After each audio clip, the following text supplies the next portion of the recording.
Best of luck. Viewers of ITV's Emmerdale have seen the character of Val Pollard recently get diagnosed with HIV late in life following a holiday romance. Well, it's a storyline which struck a chord with Rachel Dilley, who herself was diagnosed with HIV just short of her 40th birthday, never imagining it would happen to her. And she joins us now. And welcome. Hello, it's lovely to meet you.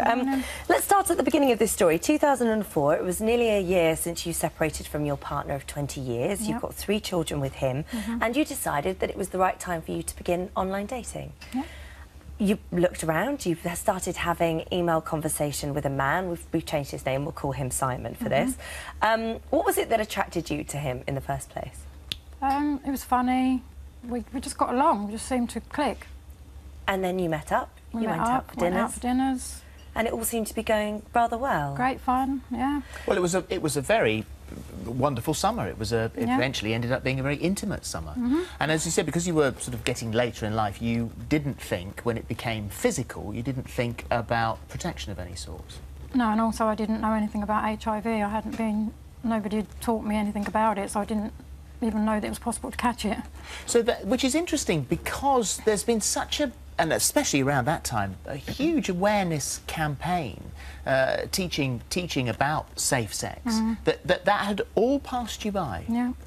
And so the relationship sadly fizzled out, which was which is a bit of a shame. Yeah. And then you began to feel unwell.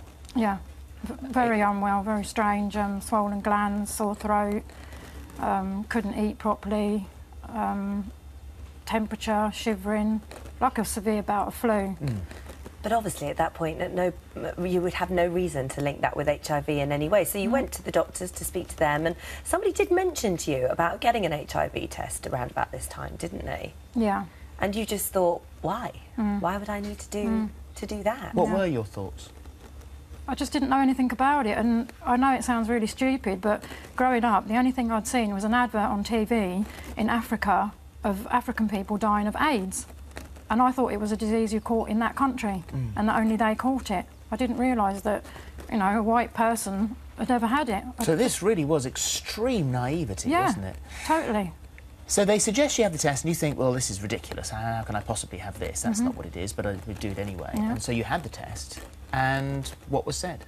A week or 2 weeks later, went back, got the result, and they just said, basically, you know, I'm sorry to tell you, but you're HIV positive. What was your reaction? And, well, just felt like I'd walked into a brick wall and couldn't say anything.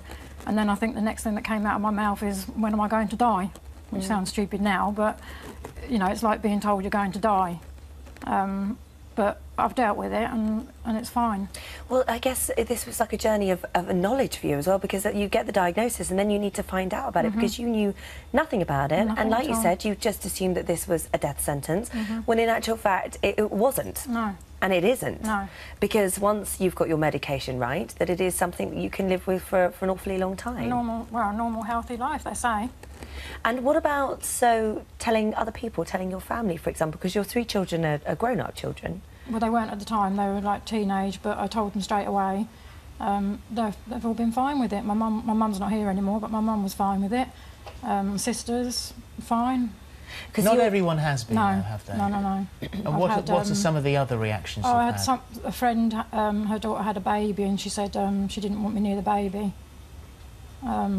which it did upset me at the time. I'm not surprised. But then, obviously, she had no education on it either, so I understood her naivety as well. So you've lost friends because of this? Maybe a few, yeah, but it doesn't upset me. You know, if they don't understand it, then that's not my problem, that's their problem. What's the drug regime that you have to be on now? I just take 2 tablets in the morning and 1 in the evening. And what about checkups and things? What do they look for? Yeah, I get checked up it used to be 3 months, now it's every 6 months. And what are they looking for? What do they check? They just check your levels, your CD4 count, your viral load. They need to get you undetectable, which I am, and was quite quickly. My CD4 count, I don't think is that high, but they're quite happy.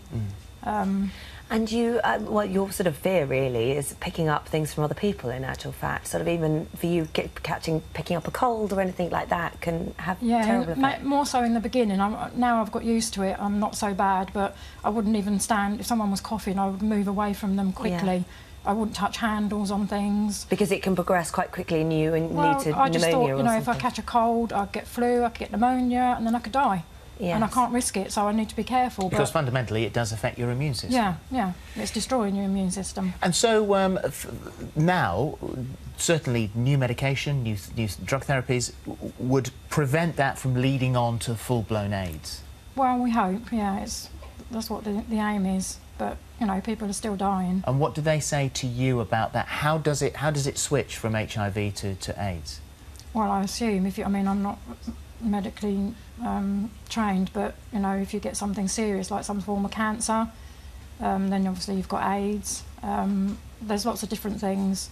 If your CD4 count drops below a certain amount, you're classified as having AIDS. How does it affect your relationship with men now?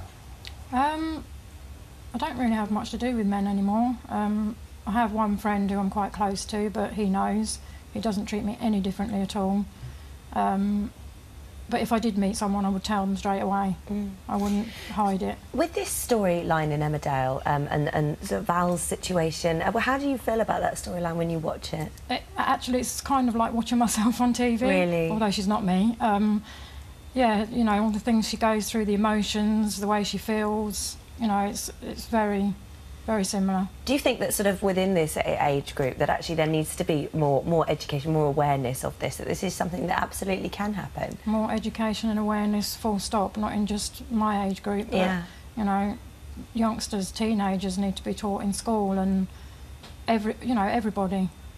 And certainly as you get older in life and the concerns about getting pregnant and you meet someone online and then you go out with them, and this wasn't just a, you know, sort of fast overnight affair, you know, it's a one-night stand thing. You've got to know each other very well, and there is, you know, there are no definite proof that it was actually him, and then there could have been other factors as well, which we can't go into, but it's certainly leading to that conclusion, and certainly for other people and other women who are older, then that is something that you have to take into account, because you may not get pregnant, but this could happen. Exactly, and this is a lot worse. But you say you won't be defined by it.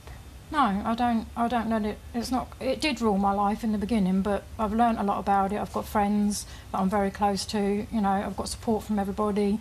Everybody loves me for who I am, you know, as a person, and it's not defined. You know, it's not her with HIV. It's me. I'm me. You know, and everybody loves me as I am, and that's nice. And quite right too. It's lovely to meet you. Thank you very much. It really is. Thank you for coming in today. Thank you very much. Thanks very much. Well, if you would like confidential advice about HIV for yourself or a loved one, we have put details of organisations on the website. We're going to take a short break and we're back in just a bit.